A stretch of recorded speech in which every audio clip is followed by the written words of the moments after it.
এই মুহূর্তে আমি যেখানে দাঁড়িয়ে রয়েছি এটা হচ্ছে বিষাক্ত সাপের দ্বীপ। এই দ্বীপে কিন্তু প্রায় 200 বছরের পুরনো মন্দির। এই দ্বীপে নামলে মৃত্যুর হার 99%। যদি কেউ জেলে ভাইরাই নাবে এই খাড়িতে মাছ ধরার জন্য, তাদের উপর কিন্তু আক্রমণ করেন। এই যে দেখতে পাচ্ছেন না, এই যে ফাঁকা মতো, এখানে কিন্তু একটা বন্য শুয়োর ছিল, আমাদের দেখতে পেয়ে কিন্তু ঢুকে গেছে।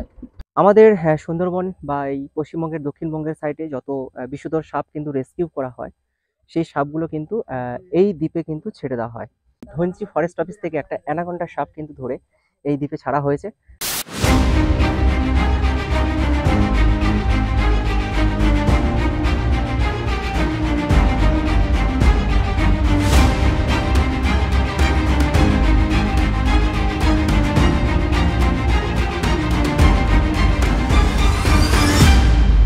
পশ্চিমবঙ্গের দক্ষিণে সুন্দরবন এলাকার বিচ্ছিন্ন এবং জনমানব শূন্য দ্বীপ লথিয়ান দ্বীপ। প্রায় 64 বর্গ কিলোমিটার জায়গা জুড়ে রয়েছে এই দ্বীপ, যেই দ্বীপে রয়েছে অ্যানাকোন্ডা থেকে শুরু করে বিভিন্ন প্রজাতির বিষাক্ত সাপ, প্রচুর পরিমাণে চিতল হরিণ, হলুদ রঙের শিয়াল, বন্য শুয়োর, 8 রকমের মাছরাঙা পাখি, কুমির এবং 200 বছরের প্রাচীন মন্দির। মূলত এই দ্বীপে কাউকে নামতে দেওয়া হয় না, তার একটাই কারণ, জীব বৈচিত্র্যময়কে বাঁচিয়ে রাখার জন্য, যার কারণে এই দ্বীপটিকে 144 ধারা জারি করে রাখা হয়েছে।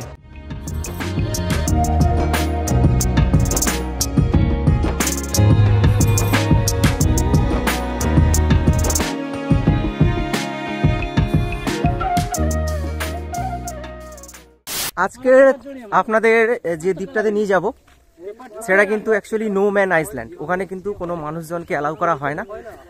144 ধারা কিন্তু এই আইল্যান্ডের উপর জারি করা রয়েছে, আর যেটাকে সবাই বিষাক্ত সাপের দ্বীপ হিসেবেই চেনে, লুথিয়ান আইল্যান্ড যে আইল্যান্ডের নাম। এখন আমরা আছি নদীর পাড়ে, এখন নৌকোতে উঠবো। আর আমার পিছনে আসছে সুব্রতদা আর দ্বীপ, আর এটা হচ্ছে নদীর পাড়। তো এই নদীর পাড় থেকে আমরা নৌকোয় উঠবো। আর এখন ঘড়িতে বাজে 11টা 25। আর দেখো নদীর পাড় পুরো। তো এখান থেকে আমরা নৌকায় উঠে কিন্তু আমাদের গন্তব্যস্থলে পৌঁছবো।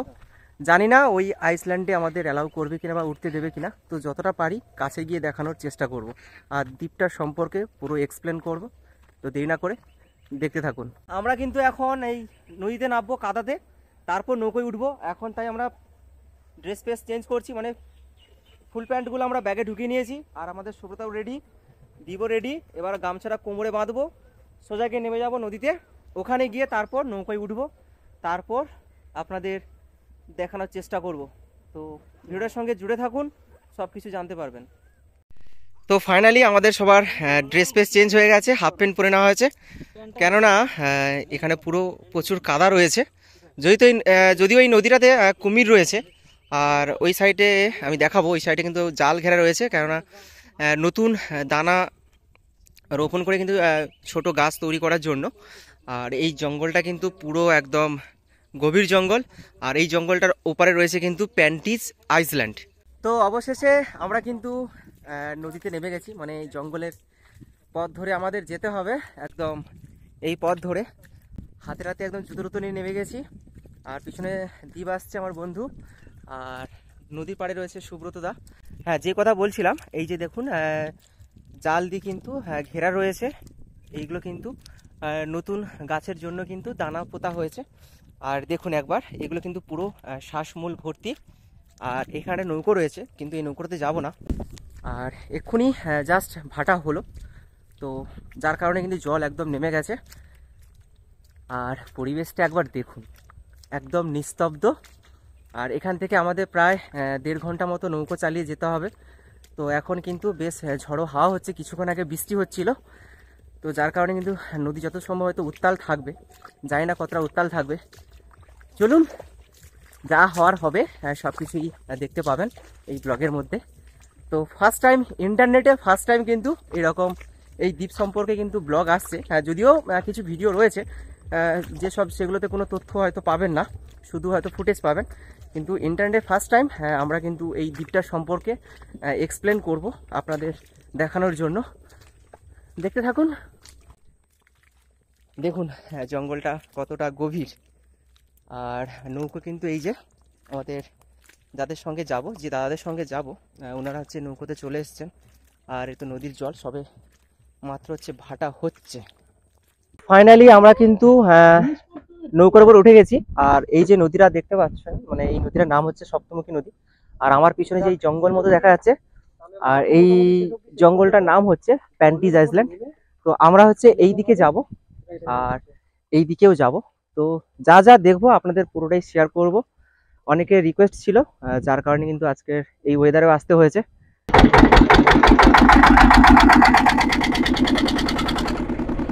তো অবশেষে আমাদের নৌকা কিন্তু স্টার্ট দেওয়া হয়ে গেছে। এবার আমাদের একটাই উদ্দেশ্য, লুথিয়ান আইল্যান্ড। যেই দ্বীপে রয়েছে 8 রকমের মাছরাঙা পাখি, যেই দ্বীপে রয়েছে গোল্ডেন ফক্স এবং বিভিন্ন প্রজাতির পাখি আর বিষাক্ত সাপের আনাগোনা। রিসেন্ট ধনচি দ্বীপ থেকে একটা অজগর সাপ উদ্ধার হয়েছিল। সেই সাপ হচ্ছে ওই জঙ্গলে রাখা হয়েছে। এক কথায় বলতে পারেন দক্ষিণবঙ্গের যত বিষধর সাপ রেস্কিউ করা হয় সেগুলো কিন্তু এই জঙ্গলে ছেড়ে দেওয়া হয়, যার কারণে কিন্তু এই দ্বীপকে মনুষ্য বসতি থেকে পুরো আলাদা করে রাখা হয়েছে। যার কারণে কিন্তু এই দ্বীপকে 144 ধারা কিন্তু জারি করে রাখা হয়েছে, যার নাম কিন্তু নো ম্যান আইল্যান্ড এক কথায় সবাই বলে থাকেন, কিন্তু অ্যাকচুয়াল নাম হচ্ছে লুথিয়ান আইল্যান্ড। তো দেখুন, এটা হচ্ছে সপ্তমুখী নদী। আর এখন কিন্তু বেশ রোলিং হচ্ছে, হালকা রোলিং হচ্ছে। আর ওই পারে কিন্তু রয়েছে ভগবতপুর ফরেস্ট রেঞ্জ, যার কিন্তু অধীনে রয়েছে কিন্তু এই লুথিয়ান আইল্যান্ড। ওই যে অদূরে দেখতে পাচ্ছেন, আমরা প্রায় 1 ঘন্টা নৌকো চালানোর পর ওই যে দেখতে পাচ্ছেন অদূরে, ওই দ্বীপটা হচ্ছে লুথিয়ান আইল্যান্ড। যে আইল্যান্ডের মাঝখানে রয়েছে 200 বছরের পুরনো একটা মন্দির। যেই আইল্যান্ডে কিন্তু লর্ড ক্যানিং এবং লর্ড কার্জন কিন্তু উনি আসতেন এখানে পরিক্রমার জন্য। লর্ড ক্যানিং কিন্তু এই ক্যানিং এর ঝড়খালি বলুন এগুলো অধীনে রেখেছিলেন, এবং লর্ড কার্জন কিন্তু এই লুথিয়ান আইল্যান্ড, এই সাইডের আইল্যান্ড গুলোকে উনি পর্যবেক্ষণ করতেন বা দেখাশোনা করতেন।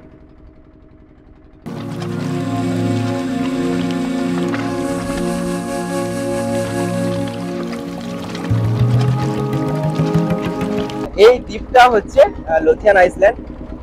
দেখতে পাচ্ছেন অদূরে কিন্তু দেখা যাচ্ছে হেতাল গাছের একদম পরিপূর্ণ হয়েছে। হেতাল গাছ, কেওয়া, গরান, তার সঙ্গে গোলপাতারও গাছ রয়েছে।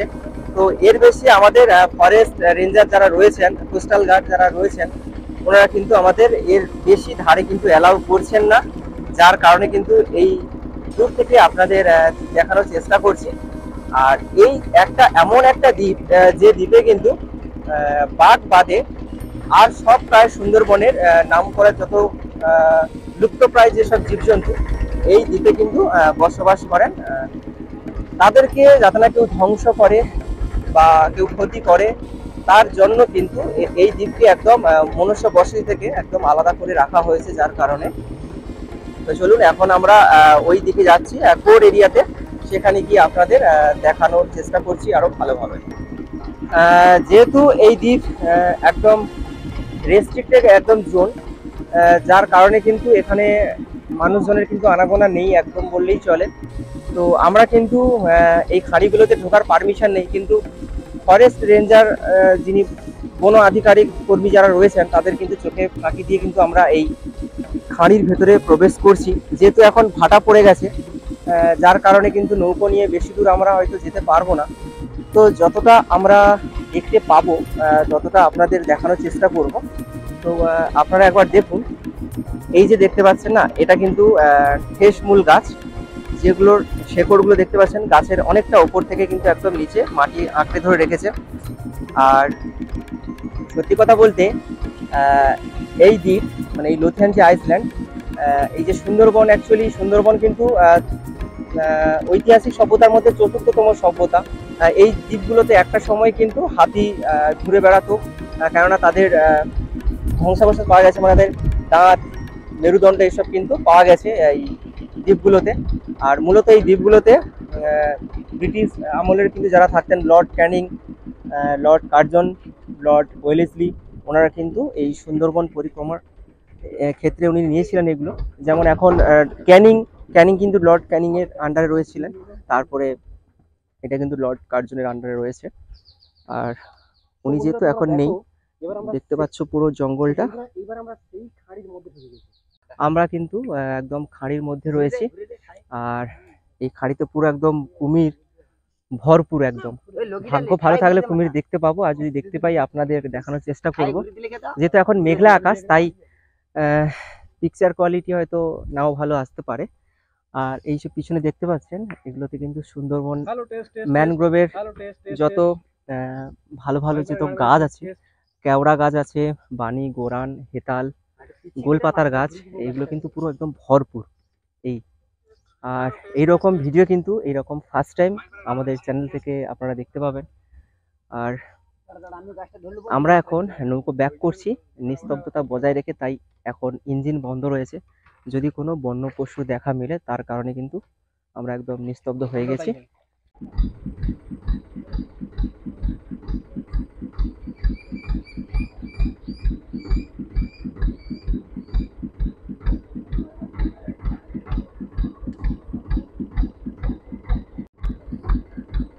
এই যে দেখতে পাচ্ছেন না, এই যে ফাঁকা মতো, এখানে কিন্তু একটা বন্য শুয়োর ছিল, আমাদের দেখতে পেয়ে কিন্তু ঢুকে গেছে।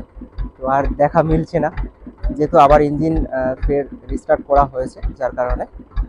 আর একবার দেখুন, যেহেতু এখন গরম পড়ে গেছে, তাই এখন সাপেরা কিন্তু নিজেদের ডিম নিয়ে কিন্তু এখন বেশি চিন্তা ভাবনায় রয়েছেন, যার কারণে কিন্তু সাপটা তেমন এখন দেখতে পাচ্ছি না।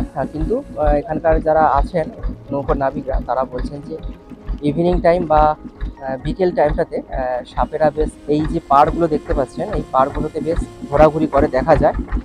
এখন যেহেতু মেঘলা আকাশ, সবে রোদ্দুর উঠেছে, তো চলুন যতটা পারি আপনাদের শেয়ার করছি এই দ্বীপটার সম্পর্কে। আরও কিছু বেশ ইতিহাস রয়েছে এই দ্বীপটার সম্পর্কে, তো জুড়ে থাকুন ভিডিওর সঙ্গে, সব কিছু দেখতে পাবেন। ওই যে দেখুন, ওই গাছটা কিন্তু গোলপাতার গাছ, এই গাছটা হচ্ছে গোলপাতার গাছ। আর ওই যে মাথা উঁচু করে রয়েছে, এটা কিন্তু কেওড়া ফলের গাছ। আর দেখুন, একটা মায়াবী রূপ তৈরি করেছে এই সুন্দরবনের গাছগুলো, যার কারণে কিন্তু প্রচুর যারা হচ্ছে সুন্দরবন বেড়াতে আসেন, তারা কিন্তু তিনারা কিন্তু এইসব জায়গায় থাকেন। আর এই সাইডে দেখুন, গোলপাতার গাছ পুরো ভর্তি, এই গোলপাতার গাছ পুরো ভর্তি।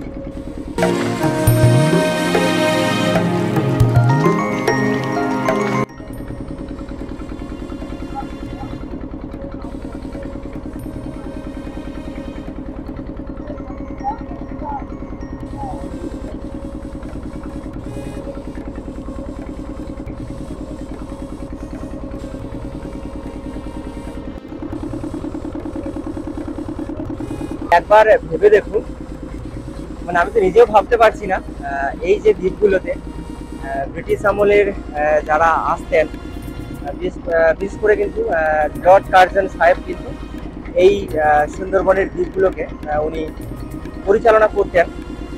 উনি হয়তো আর বেঁচে নেই। আর ক্যানিংয়ের সাইডে ওনার যে বন্ধু লর্ড ক্যানিং, যেটা ক্যানিংয়ের আন্ডারে রয়েছেন।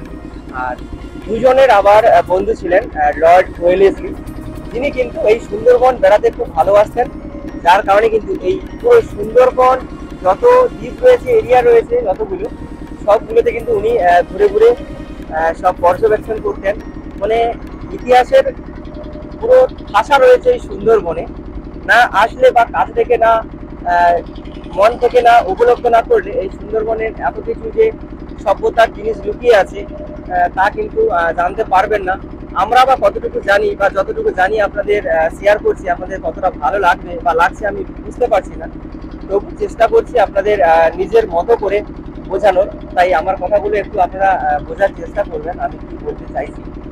আর যত প্রাকৃতিক দুর্যোগ হয়, তার সঙ্গে ওই দিকে চলে গেছে কিন্তু একদম বঙ্গোপসাগরের দিকে চলে গেছে, যার কিন্তু খরস্রোতা কিন্তু এখানে এসে এই পাড়ে আঘাত আনছে, যার কারণে কিন্তু এই নদীর পাড়গুলো ক্ষয়ে ক্ষয়ে চলে যাচ্ছে। তাছাড়াও প্রাকৃতিক দুর্যোগ, এই আমফান বলুন, বুলবুল বলুন, ইয়াস বলুন, যার কারণে কিন্তু এই দ্বীপের যে পাড়গুলো না পুরো ক্ষয়ে ক্ষয়ে যাচ্ছে।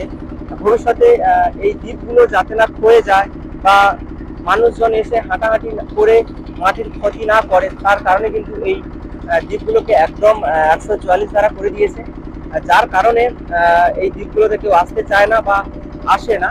তবুও আমরা আসছি, মানে এখানে এসছি আপনাদের জাস্ট দেখানোর জন্য যে আমাদের সুন্দরবনে কত কিছু রয়েছে। আর যেটা বলতে চাইছিলাম, 144 ধারা রয়েছে, যার কারণে এখানে তো প্রচুর বিষাক্ত সাপ রয়েছে, যার কারণে অনেকের অসুস্থ মানে ক্ষতি হতে পারে, এমনকি মৃত্যু পর্যন্ত হতে পারে। এই সেই দ্বীপ যেখানে একদম অজগর সাপ থেকে শুরু করে কিং কোবরা সাপ পর্যন্ত সুন্দরবনে বিভিন্ন প্রজাতির সাপ কিন্তু এখানে রেস্কিউ করে এই দ্বীপে ছাড়া হয়। তো আমরা আরেকটা খাড়িতে ঢুকছি। এই খাড়িতে ওই সাইডে একটা কুমির শুয়ে আছে, এই জলে নেমে যাচ্ছে, দেখতে পাচ্ছেন কিনা জানি না, নেমে যাচ্ছে। তো আমার ক্যামেরা কোয়ালিটি এতটা ভালো না যে জুম করে আপনাদের শেয়ার করব। ভবিষ্যতে আপনারা আমাকে যদি সাপোর্ট করেন তো আপনাদের আরো ভালো করে দেখানোর চেষ্টা করব। আর এই যে খাড়িটা দেখতে পাচ্ছেন কতটা নির্জন, আর প্রচুর নিস্তব্ধতা কিন্তু এই খাড়ির মধ্যে রয়েছে। একটা কিন্তু একটা রোমাঞ্চকর ফিল হচ্ছে। মূলত কিন্তু এই যে পাড়গুলো দেখতে পাচ্ছেন, এই পাড়গুলোতে কিন্তু কুমির এই ভাটা হচ্ছে। ভাটার সময় যখন জল কমে যাবে একদম, তখন কিন্তু কুমিরেরা এই পাড় বরাবর সবাই কিন্তু শুয়ে থাকে রোদ পোয়ানোর জন্য। আর এই সাইডেও রয়েছে দেখতে পাচ্ছেন। তো একটা প্লাস পয়েন্ট, যেহেতু এখানে বাঘ নেই, তাই আমরা সাহস নিয়ে কিন্তু এইটুকু ডিস্টেন্সের মধ্যে কিন্তু যাচ্ছি।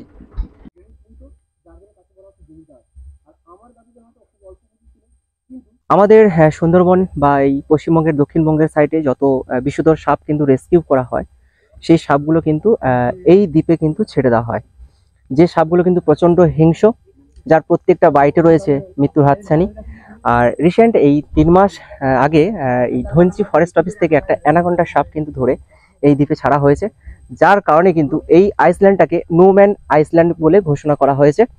যার কারণে 144 ধারা জারি করা হয়েছে। এখানে কারুর পা ফেলা কঠোরভাবে বা আইনগতভাবে কিন্তু নিষেধ।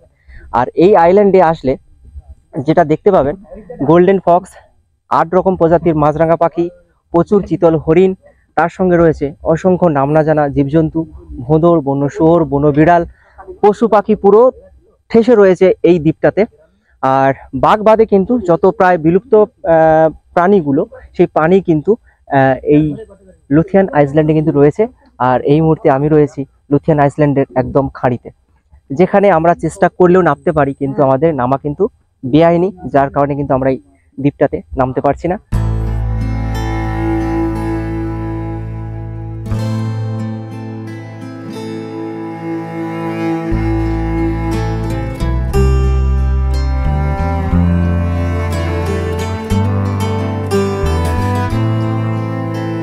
দেখতে পাচ্ছেন এই যে ছোট ছোট গাছগুলো সদ্য ফুল ফুটেছে, মানে সত্যি সুন্দরবন যে এত সুন্দর দেখতে না আসলে, না নেমে এইসব গাছগুলো না দেখলে মানে কেউ বিশ্বাস করতে পারবে না এত সুন্দর দেখতে হয়। তো যাই হোক, বেশিক্ষণ থাকবো না, আমরা হচ্ছে এই নৌকোতে নেমে যাব, কেননা এটা হচ্ছে সত্যি অন্যায় আমরা কাজ করছি। দূর থেকে করছিলাম, হঠাৎ করে আমাদের সাহস দেখিয়ে এরকম নেওয়াটা উচিত হয়নি। ভবিষ্যতে হয়তো করবো না, কিন্তু এই সুন্দর সুন্দর গাছ দেখে না আর নিজেদের সামনে রাখতে পারিনি। যদিও এই আইল্যান্ডে কোনো বাঘ নেই, কিন্তু বাঘ বাদে বিভিন্ন প্রজাতির পশু পাখি এবং বিষাক্ত সাপ কিন্তু রেস্কিউ করা হলে দক্ষিণবঙ্গের পুরো দক্ষিণবঙ্গের যত সাপ রেস্কিউ করা হয়, সেই সাপগুলো কিন্তু এই আইল্যান্ডে তাদের মুক্ত করে দেওয়া হয়, মানে ছেড়ে দেওয়া হয়।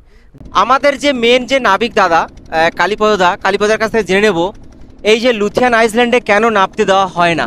এখানে 44 জারি হয়ে আছে এবং এখানে কিছু নিষিদ্ধ আছে, মন্দির আরও আছে কিছু পুরনো দিনের, তাই জন্য নামতে দেওয়া হয় না।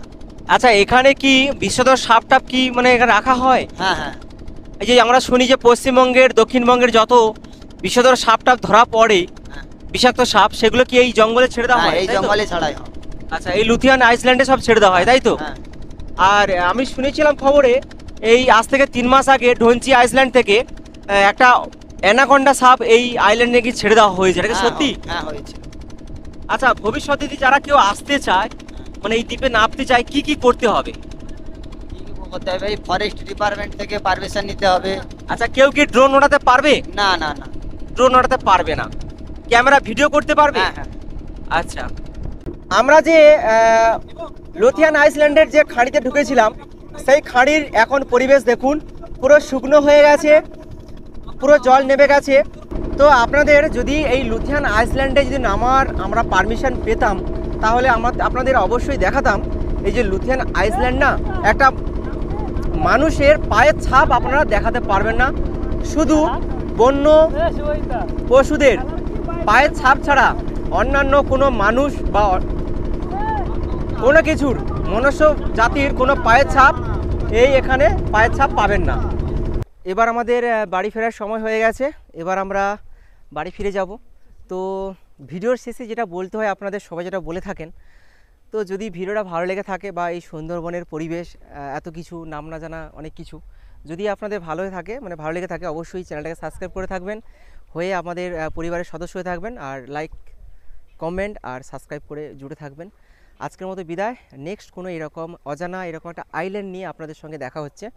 ততক্ষণ সুস্থ থাকুন, ভালো থাকুন, আর সুন্দরবন থেকে অবিরাম একরাশ ভালোবাসা।